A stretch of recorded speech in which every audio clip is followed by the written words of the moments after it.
Mama uyingizdan chiqadigan gul bor. 420 tüvek. 420 tüvek eng.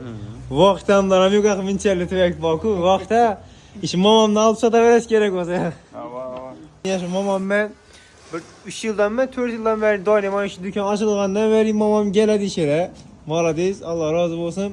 Niş yıl gülle var mama. Gül meniki 45-50 yıl bordu. Sortu. Az 45-50 yıldan 420 tüvek var. 420 tüvek var. İçinde bir 70 tonası ceyderi, bizimizin kışlak gülleri. Başkası bütün Evropisi güller ama mama. Nişleri bu Evropisi. Toy ki bu, gallant ki bu. Şahtay gibi. Avadım ki.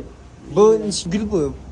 Böyle sak bir palma. Avadım. İşkılıp bizlere ne çıktı orada gülü gelsen mamana gider ya. Malades yine. 70 faizini vakit çonu alıp ketti etken ben. Vaqtdan da yok güller ama mama. Bak. Bizlere tamam bakar maman ne kalırdı. Bize satı verelim.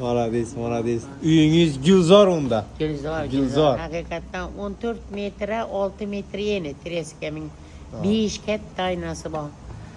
2 metre 14 metre yeri bu. Aynı anteyinde. Ekskursiya uyuşturamız mı mamam yine? Ekskursiya. Buxaraga bar bir misile Ava bizekine varnit atmayın. Kuşlarım mağun ne. Özleri doğup köpek tuttu. Pişlene pişik baba. Yok pişik yaman görürüm. Kışın her birisi bu. Ana. Filisi bu. Mamam yine ekskursiya teşkileştiremiz mi? Komentarya yazı verin de. Komentar yazın lan. Aa. Barınları sen ise bana mı? Merhaba. Toluk suyum keti bana mı? Aa, xudo xolasa. Abunani basıp, like basıp koyinglar.